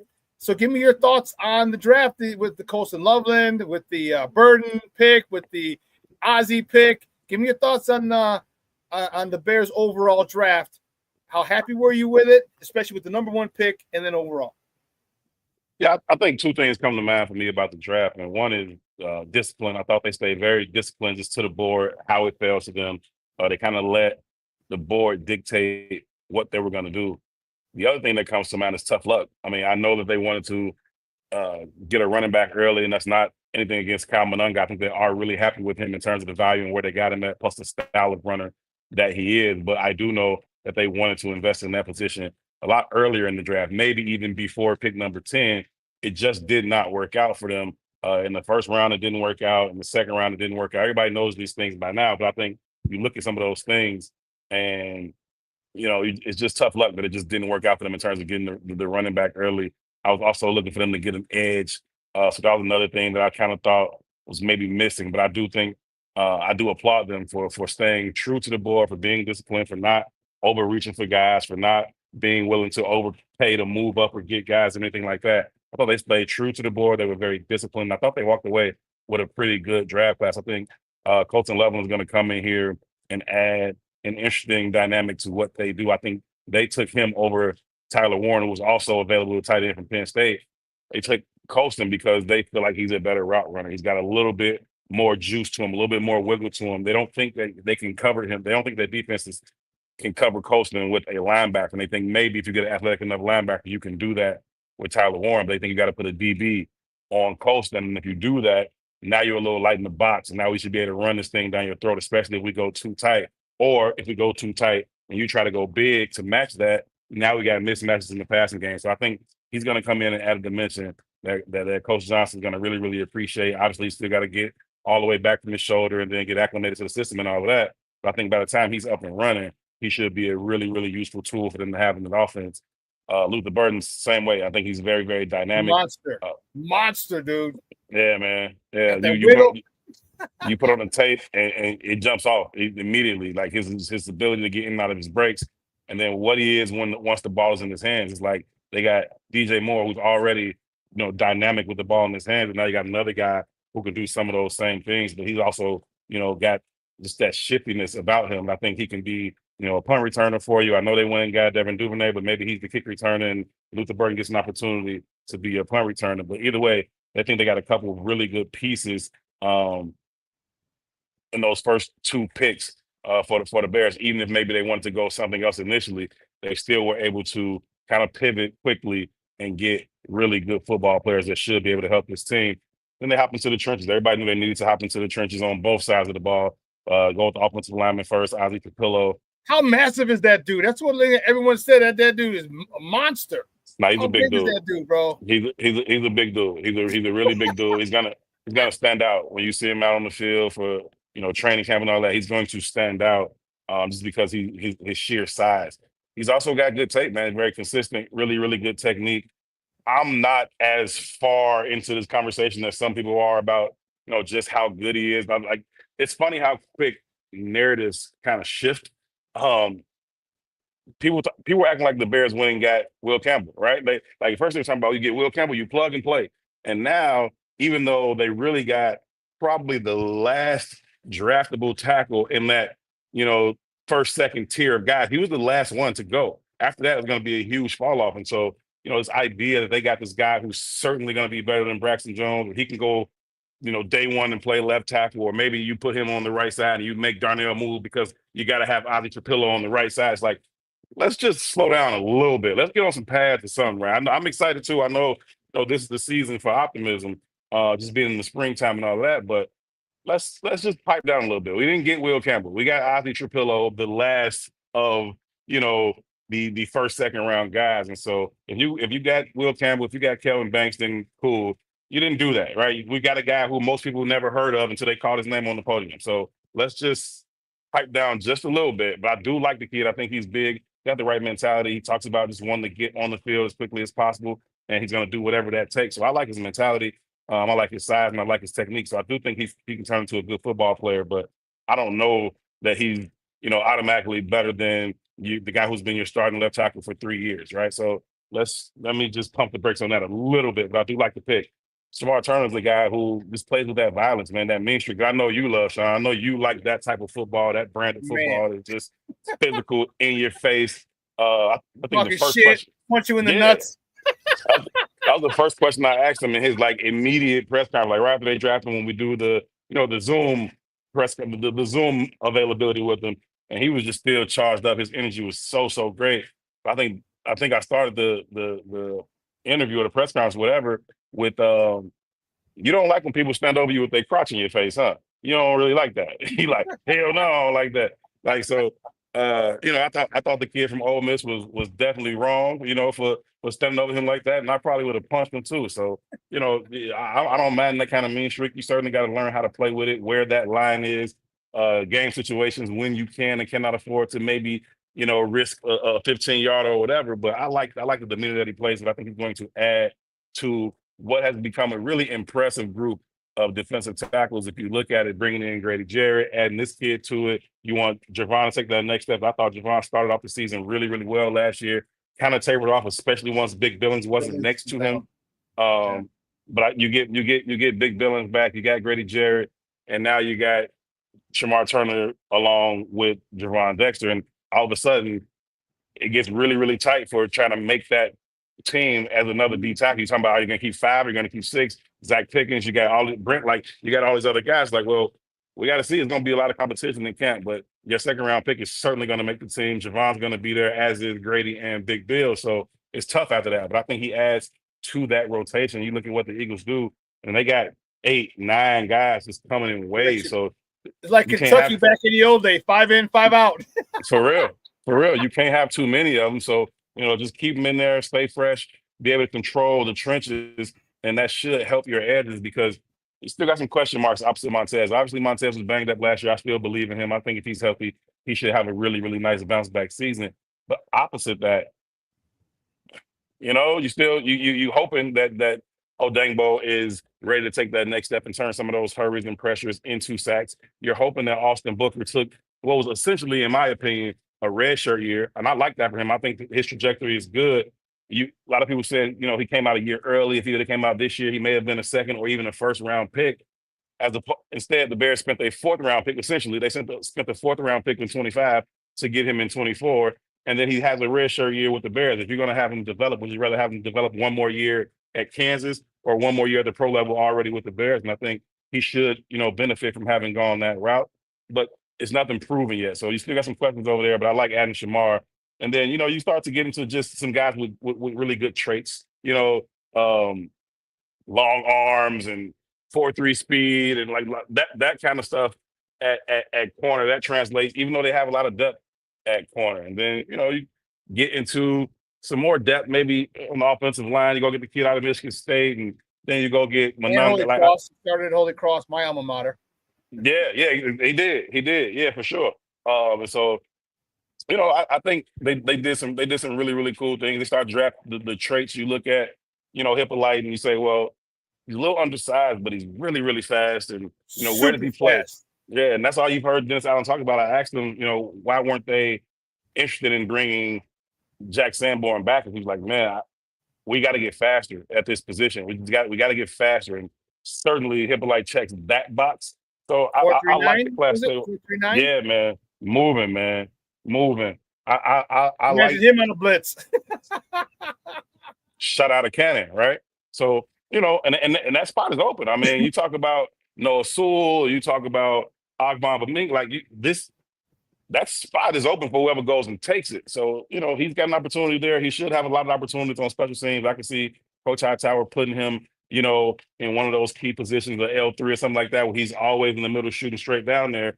I think he could be a 4-phase guy there, even if he doesn't, win that Sam spot. But I like the guys that they drafted towards the back end because they have a lot of good traits that you can develop as you go forward.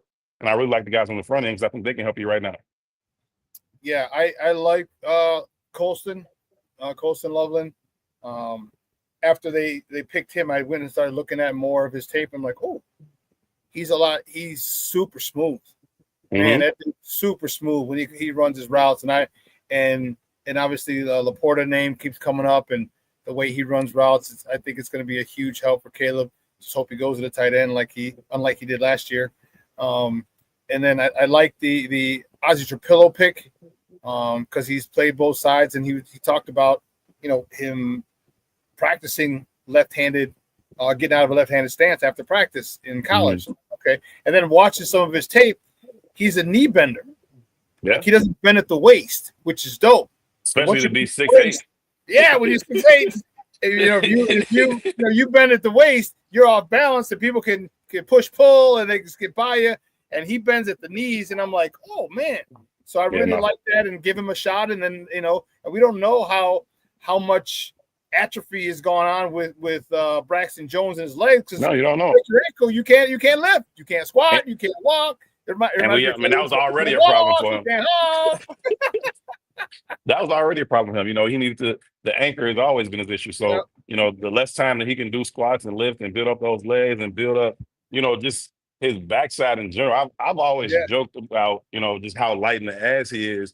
But I'm very serious about it. Somebody asked me, what does he need to do to get better? I was like, he needs to go get a BBL and then he'll be fine. You know what I mean?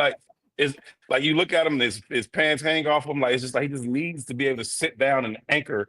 And other than that, I really like Braxton Jones. And I think you can do better than Braxton Jones. There's no doubt about that. But you could also do a lot worse than Braxton Jones. A lot worse. And you know, you come into the situation that he's not going to be ready to go. It doesn't seem like when camp starts, and that gives Capillo a head start. Can you get out of there and really impress these coaches and start to solidify things? They've already said they want to get this thing settled sooner rather than later. And so if that's the case, I don't even know how much of a chance Braxton has, but I think with his experience and his natural ability, like, I'm not counting him out of this thing just yet. Yeah, he's a vet. You can't. I mean, he's a cagey vet, a guy who's come from a 6th-round pick. You know what I mean? 5th-round pick out of Southern Utah To start for 3 years. Yeah, You know what I'm saying? Like that's, and he wasn't an all-pro. He wasn't a gold jacket wearer. Nah. He wasn't a scrub. That's for damn sure. Like Charles Leno. You know what I mean? Like 7th-round pick out of Boise State, comes in, kind of solidifies the position for you. Is he some all-pro? No, but he played well enough to go get himself another contract, a decent one in Washington. So I think you know, Braxton's on a similar trajectory. Whether that's here or somewhere else, that'll probably depend on Trapillo, and it'll depend on. He's getting a contract. He's getting a second contract somewhere. That Joker. Woo, yeah, the way he runs on them run plays. Yeah. Man, how many times we saw that? Like, whap! cleaning up a corner or a safety, like getting out on the edge. Like that's Braxton Jones, he'll have his say in this fight. Yeah, and if worst case scenario, he might just be a swing tackle, you know. But I think if he doesn't start, he'll probably get a contract somewhere else to be their starting left tackle. You know, because I mean, just keep it a buck. Look at the guys we got that we traded for in free agency. None of those were 1st-round picks. No. The 2 guards at the center, Dahlman, I think one was a 4th round, one was a 2nd round. So it's not like you got to be a 1st-round pick to get a big contract. You don't. Right. A team that runs very well and use and zone blocks. Man, Braxton's gonna have, you know, he might have a nice little payday, you know, after the season. So good luck, good for him, because he does have his shortcomings, but man, all the positives, he focused and accentuated the positives, and good for the Bears, asking him to putting him in a position to be successful. Of course, as a tackle, you're gonna have to face some, one-on-ones and bull rushes, but man, they got him out on the edge and made him look so damn good a lot, and especially when he goes in for touchdowns. You're like, oh shit. So people look at that. So I'm happy for him, especially at the end of the year. He's gonna get a nice little bump in pay. Yeah, for sure. How was the Rookie Mini Camp? Did you? And I know it's helmets and T-shirts and shit, so it's not like you can really do anything. But how'd you like the way that they flowed, they moved, and Kyle Manung guys, my dude, I like the dude. I didn't know who he was. Then I started watching tape, and I realized he led the Big Ten in rushing, not last year, but the year before. It had 600 carries, hadn't fumbled in college. I'm like, fumbled. Hold on, player. Never put the ball on the ground. Dude, I looked at him, and then his contact balance is second to none. It's up there with Ashton Genty. He's just a hell of a lot slower than Ashton Genty. Yeah. And I'm like, he didn't look really slow on tape until he got in a breakaway, and then my mugs were catching him. But I'm like, you give me I'll take that dude. So hopefully how did he look just running drills and things like that, and then catching the ball as well? So I look at this draft just in general, if I can go back for a second, and I think the two, I won't say lucky, but the two current players that benefited the most from this draft were Roschon Johnson and Austin Booker, right? Because they didn't get the early running back and they didn't get an edge rusher, right? So those 2 guys will still have an opportunity to make as big an impact as they want to. But then you look at Kyle Manung, and this ain't your average 7th-round pick. This dude can tote the rock, man. That contact balance you spoke of, that willingness to, 1, be patient, but then 2, hit that hole with conviction, and then he doesn't put it on the ground. He finishes runs. He's got just enough burst to turn a 6-yarder into an 18-yarder. Maybe he won't take it 80, but so what? That's what DeAndre Swift is for. You know what I mean? Like, you got to like what you see. As far as these guys, in shorts and T-shirts, I ain't impressed. You know what I mean? Like, we talk about world-class athletes. All of them look good in shorts and T-shirts. All of them. You pick a number. He's a world-class athlete. He looks really good in shorts and T-shirts. They've been training since the end of the season to be ready for combine and pro day. They're in the best shape of their life. Yep, they all look good, all of them. What I was more interested to see was how the coaches kind of navigated practice. How did they set these things up? What was the tempo? What was the pace? How were they in terms of coaching up these guys? And Eric Bieniemy just jumps right out at you. Like, you just see I'm sure everybody's seeing the clips of him, coaching up those guys, and keep your eyes up. And The bag don't got nothing to fuck to do with you. Like all those types like of things. Cones. Yeah, Cones like ain't moving, damn it. all of that stuff, man. It's like he's got that old school mentality that everybody, if you play football, at some point you had a coach like that. Like, you know what I mean? You had a coach like that at some point, and he's also a very, very brilliant man. He's not afraid to speak up. I think he's going to be a great resource for Coach Johnson. Same thing when you look at Antoine Randall, you just look across the field and see how guys are being coached up, what Coach Allen is doing with these guys on the defensive side of the ball, what Al Harris is doing with these DBs. Like that, even more so than how the players were moving, is what I was interested to find out about how Rokie Mini Camp went. That's awesome to hear, man. And guys, again, we're joined by Herb Howard. He's the Bears beat writer for the Bigs. We're talking Bears football here on Shawn and Maya in the morning on Sports Zone Chicago. And that's why I asked that question from a coach's perspective. I got to see some on highlights in the news, but I want to hear from you, especially since you played the game a little bit. And I want your thoughts on the coaches, because, man, there was a guy, I don't remember his name or where I saw it, but he had this really thing that said coaching matters. And so it's important. I wanted to see how they ran that and how they demanded what they demanded from the players, because that's the foundation. And you demand that when you get being a teacher and a coach, once you start something, it's easier to be a jagbag and be so super strict and ease up, as opposed to being very easy and then trying to turn the screws, and people are like, come on, man, stop it. So as long as you're doing this is what's expected of them. And if you don't give them an option, then this is what they're going to do. This is what if this is the standard, it's standard. Like another great coach said that too, Mike Tomlin. Standard is standard. We're going to do this. This is the only way you get to do it. Otherwise, you ain't going to be here. Guess what? World-class athletes that you're talking about, they acquiesce. They live up to that standard. So, and that goes a long way, and I'm looking forward to them, like finishing drills, finishing runs, finishing blocks, finishing tackles, all these things. The whole mentality, just watching it and listening to Ben Johnson talk, it gets me excited, because it is a lot of like old school coaches. The first time I had the opportunity when they made all the assistant coaches available, and I sat down and talked with Coach Bieniemy, and he was like, "Listen, man, I'm going to be these guys' biggest supporter, but I'm also going to be on their ass. And if you mess up, I'm going to call it out." He said, "If you put something on tape that does not meet the standard, I'm on your ass about it." And that's just what it is. And you set that standard early. I don't care if you're going to make this roster or not. I don't care if it's Rokie Mini Camp and it's tryout players here. This is how we do things on this team, period. Undrafted free agent to DeAndre Swift. This is how things are going to get done. If you don't do it, you ain't going to be out here. And I respect that, man. Because like you said, you set that standard early. And then, if I realize the type of guy you are, and you're going to show up and work, and, maybe you motivated a little bit differently, then cool. I can always pull back on you. I don't have to be on you like that. But some guys, you do have to be on like that. And that's just what it is. You can always pull back. But if you start off and then you try to turn up on these guys, all of a sudden, they're like, now you're being fake. It's not real. All of that seems very, very real with the coach staff they have right now. Just like we were talking about with Shamar Turner, that mentality. I'd rather have a guy who goes a little bit too hard. It's like, well, hey, as opposed to me trying to get a guy, hey, pull it out. I'm like, come on, dude, let's go. I can get you to calm down. I can't necessarily get you to turn up. So I'm cool with that.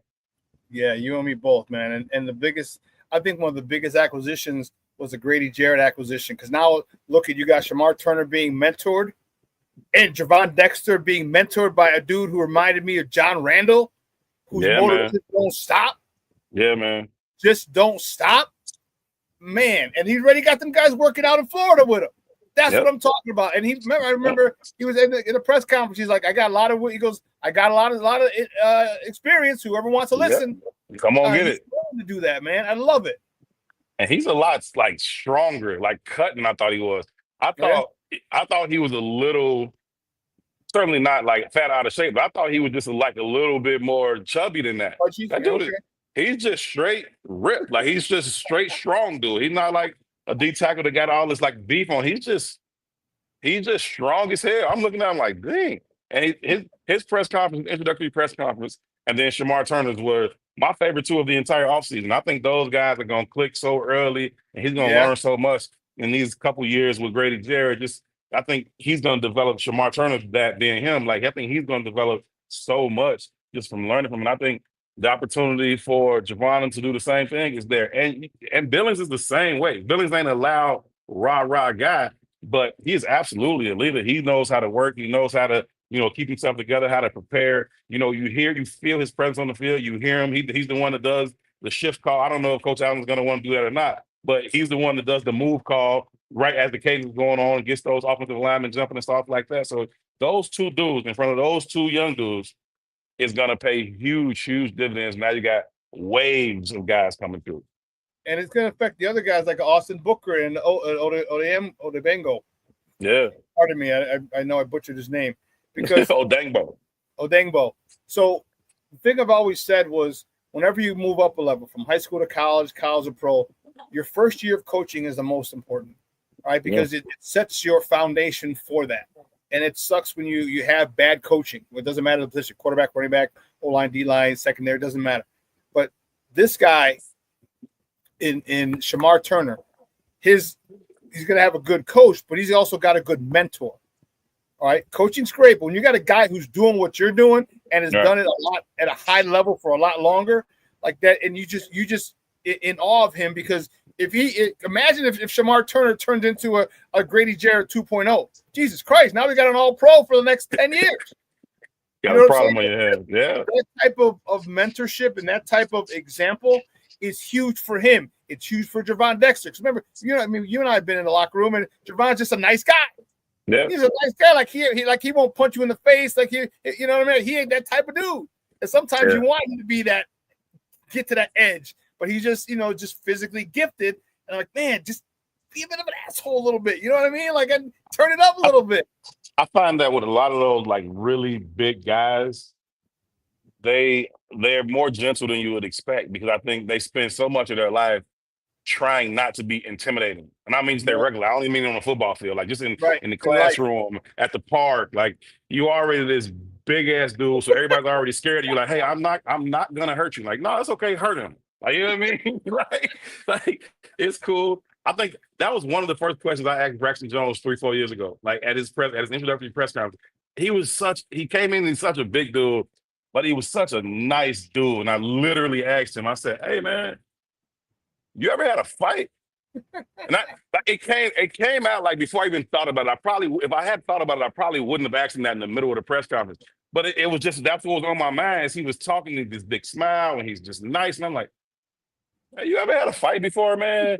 And he like, you mean like on the football field? I'm like, no, I mean like somebody pissed you off and you hit him in the mouth, like that kind of thing. Because you just kind of need your defensive lineman, your offensive lineman to have just that kind of mentality. Not that I'm a mean asshole 24/7, but also don't play with me because I'll hurt you out here. You know what I mean? Know that it could go there quick, fast, in a hurry, and 0 to 100 in a snap of your fingers, and that's what you want, and that's what Grady Jarrett or Shamar Turner does. Grady Jarrett does, and that's what excites me because that happened. That you get those type, and then you take Grady Jarrett out, and then Gervon Dexter goes back in with that same mentality. Like, and then here we go. Now we're talking about the Eagles again. That wave, the two waves of defensive linemen, fresh with that attitude, with that mentality, with that grit. Absolutely. Dude, the hair on my arms is standing up as I'm talking because that's the type of football that I love. That's the type of football I played. That's the type of football I coach. And the hair on my arms is standing up, just thinking about what Grady Jarrett can do and how he can influence these young guys. Imagine Austin Booker, because Austin Booker was always in the screen. He might not have made the tackle, but you see him running. At the whistle, whoop, there he was, right there, ready to jump on the pile to bring the dude down. Now maybe his one step sooner. Now maybe he gets there. He gets home. These are all the things that you hope for with the mentality or with the mentorship of a Grady Jarrett. When we got him, dude, I was happier than a pig in slop. Yeah, man. We saw that it came across the way. I'm like, oh damn, he got released. I'm like, man, we should get him. Boop, hour later, like, oh, right pose, okay, man. Own it. I think the scouting department, the pro personnel department, did such a good job of just identifying guys who may become available, guys that weren't available entering the offseason, but just because you've done your homework on other teams' salary cap situations or whatever, you thought, well, this guy might become available, so let's do our homework and then be ready when he does become available. Same thing with Joe Tooney. Same thing with Grady Jarrett. Neither one of those guys were available coming into the offseason, but the Bears had an inkling that they might become available, did their background work, and the moment they were available, boom, you pounce. Whether it's trade or signing. I love it. I love it. I love it. Again, guys, we're joined by Herb Howard. He's the Bears beat writer for the Bigs. We're talking Bears football here at Shawn and Maya in the morning. Laughing at EJ. yeah, it's okay. Heard him. Shawn and Maya in the morning on Sports Zone Chicago. So the schedule was released yesterday, dog. Yeah.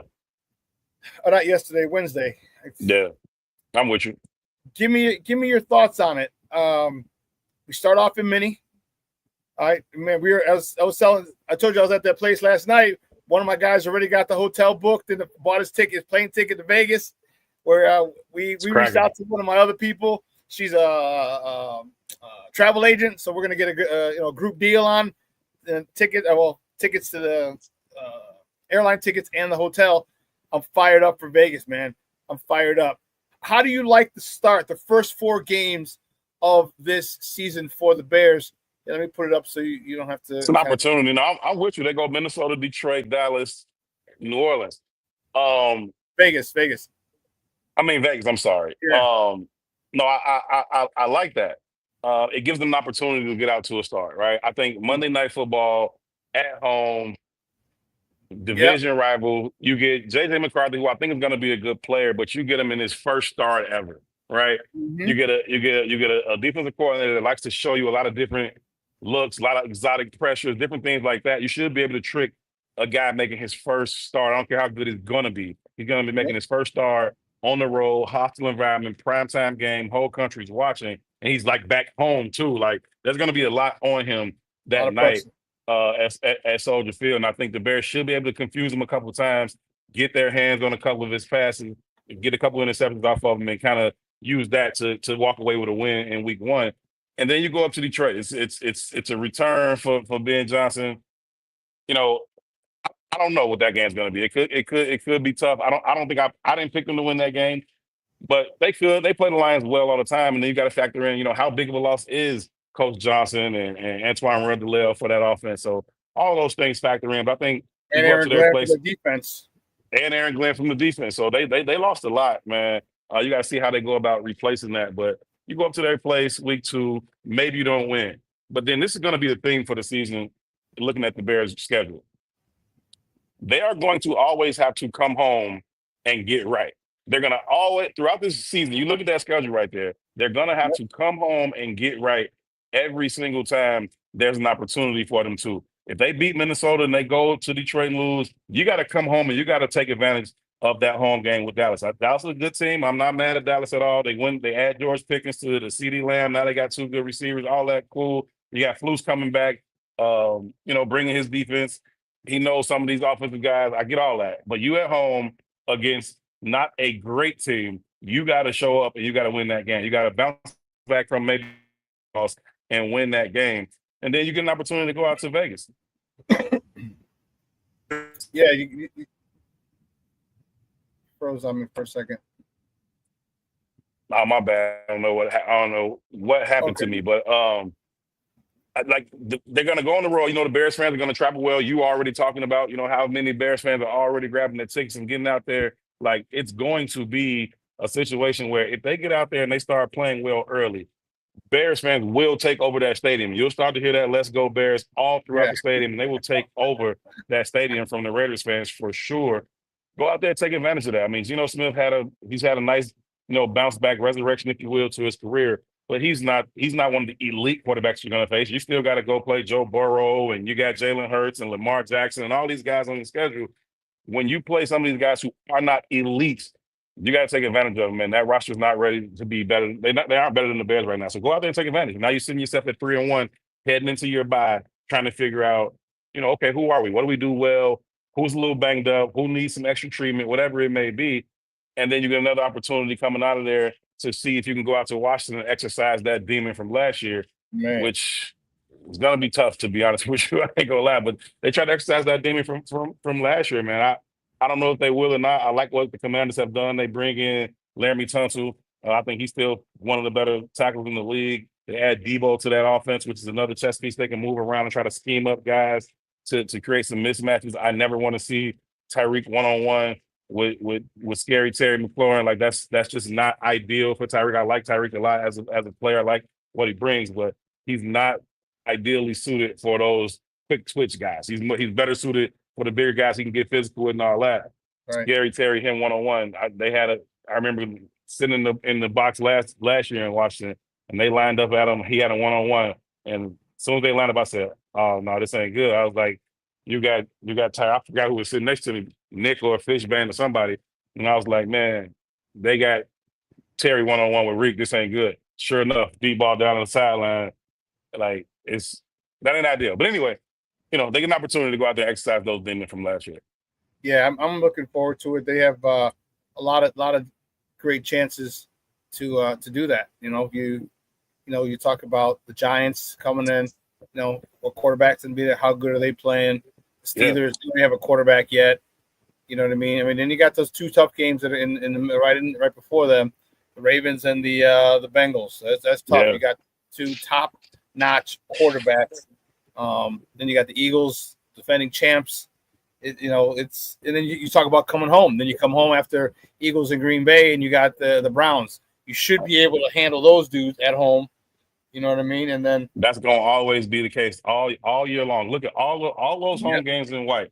They're going to be bounce back games. If they go to Detroit and lose, you got to come home and beat Dallas. If you can't go to Washington and exercise that demon, then you better come home and beat the hell out of the Saints just so you can feel better about yourself before you go on the road to see Baltimore and Cincinnati. I think both of those might not go our way. But even if they don't, and you come back home again with another opportunity to get right on the Giants, and you got to take advantage of that. Now, that Giants defensive front is scary. I'm just keeping it a buck. Like, now that the Bears should be able to win that game, but they're going to have to figure out how to deal with that defensive front because you're talking about Kayvon Thibodeau, Brian Burns, and they add Abdul Carter. They got Big Dex in the middle, Dexter Lawrence. Like that front is crazy that they got to figure out how to deal with. But again, that should be a game they should be able to come home and get right with. Even if they do, maybe they go on the road and they drop both of those games at Baltimore. I don't think they go to Baltimore and win. I just don't. Maybe they can go to Cincinnati and win. But, that could be a tough game too. But then when you come home, you got to be able to get right against the Giants. Last question before we let you go, man. I always appreciate your time that you spare for us. Ben Johnson is the first-year head coach. Give me your thoughts on him. Give me your thoughts on how you think he's going to attack this first season because he's never been a head coach before, and it's a whole different thing from running just running the offense to being in charge of everything.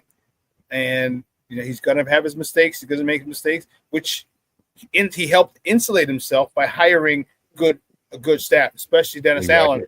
But at the end of the day, he's still got to make that call. He's going to be the head coach. Give me your thoughts on how you think Ben Johnson is going to navigate his first season. I think Ben Johnson is very comfortable in his own skin. So I think he knows who he is, and I think that helps, right? He's not trying to be this or that. So I think he'll just go about being himself. He's acknowledged, and I think he was on with Colin Cowherd yesterday or something like that, but he acknowledged, like, I'm doing a lot of things for the first time. Like, I'm doing a lot of these things I'm doing for the first time. He said exactly what you said. I've surrounded myself with great coaches, and I think the best leaders surround themselves with really good people. Let those people go to work, and you look like a genius, right? So you lean on Coach Hightower, you lean on Coach Allen, you allow your position coaches to do what they need to do as you oversee this thing, as it fits into your vision. Obviously, you get the final say, but I think he's going to go through that process of being his authentic self, and he'll understand when he's made mistakes because he will make some. It just is what it is. He's going to make some mistakes during the week. He's going to make some mistakes on game day. And you want to limit those, right? The game day mistakes, but there are going to be some things that he would like. I wish I had that call back. I wish I had that decision back. And it's, how quickly does he learn from them and how quickly does he move on? You look at the previous regime and, you saw 2 straight seasons where they were giving away games on the sidelines, right? You go back to Justin's last year when they gave back that game to Denver and there was maybe a Detroit game and a couple other games. Yeah, like they gave away 3 or 4 games in that 23 season, and then we all watched them give away games in the 24 season. And the Thanksgiving game in Detroit was just the last straw. But like hopefully this staff will not. I don't think they will. They should not give away games on the sidelines. And I think, that'll be very, very beneficial. I think he'll be authentic. I think he'll take his lumps, learn his mistakes, and lean on his veteran staff. Yeah, and I was saying before you came on, I'm like, Dennis Allen's the best one because it's first of all, it's a lot easier to make the perfect call when you're not the one making the call. All right, we've all been armchair quarterbacks, but Dennis Allen's been in that seat twice, not just once, twice. And he's never got, all right, timeout. You need a timeout here, or do this, or think about this. You know what I mean? And he's not. I don't think he's going to have a problem chiming in for Ben Johnson. I think that's so valuable.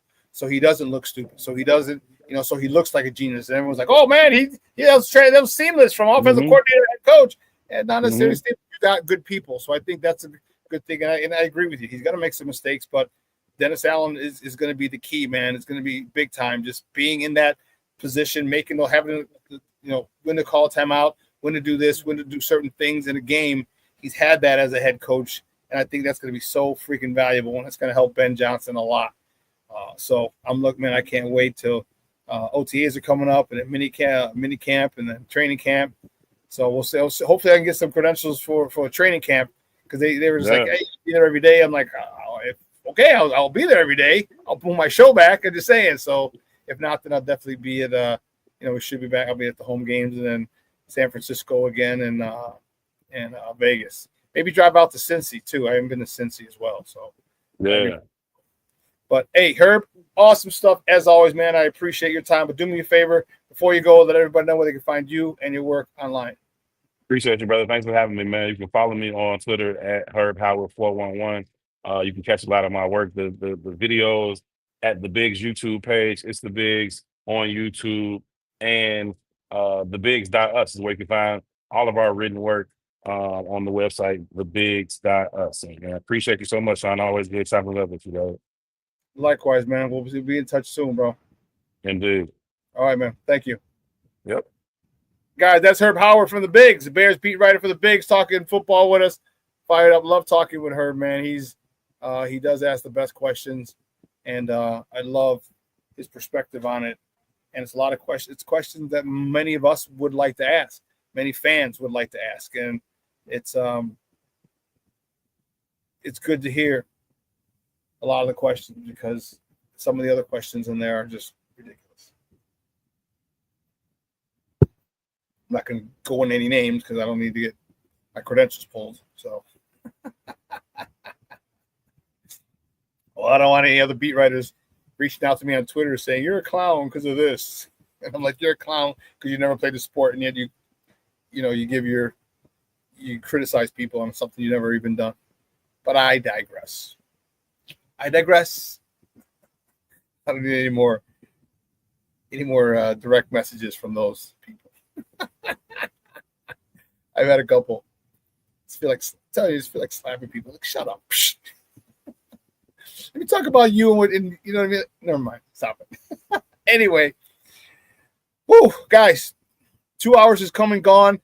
What a phenomenal show. I want to thank my man Herb Howard, my man's in them, Herb Howard, for giving us his time, for giving up his time, man. A great perspective. I love having football talks with my man Herb.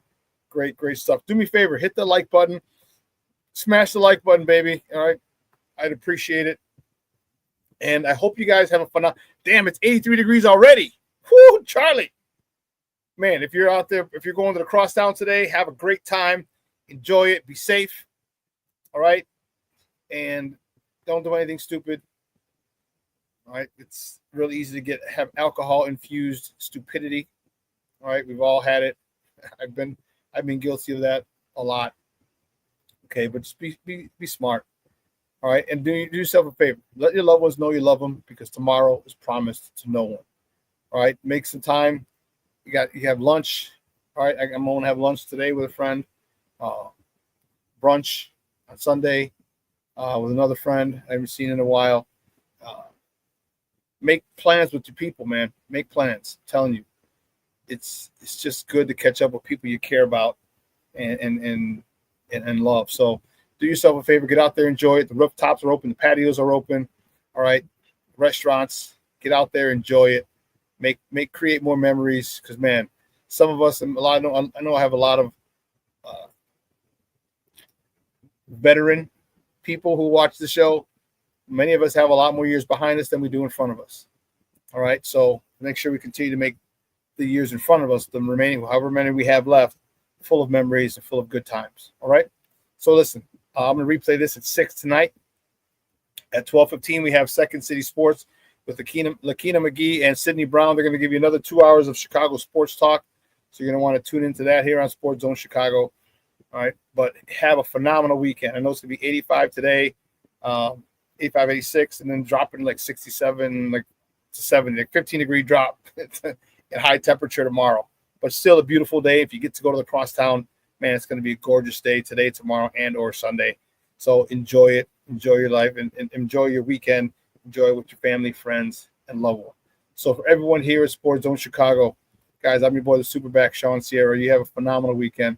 Sure, what are you talking about? Great show. Happy Friday. Have a great weekend. Not like me who has to spend all Saturday fixing my lawnmower. King Booker Wilson, have a goddamn weekend, my people. Hey, you guys have a phenomenal weekend, man. I love you guys, and I appreciate the love and the support that you give me. And I will see you guys on Monday. For your boy, the Superback, I am out.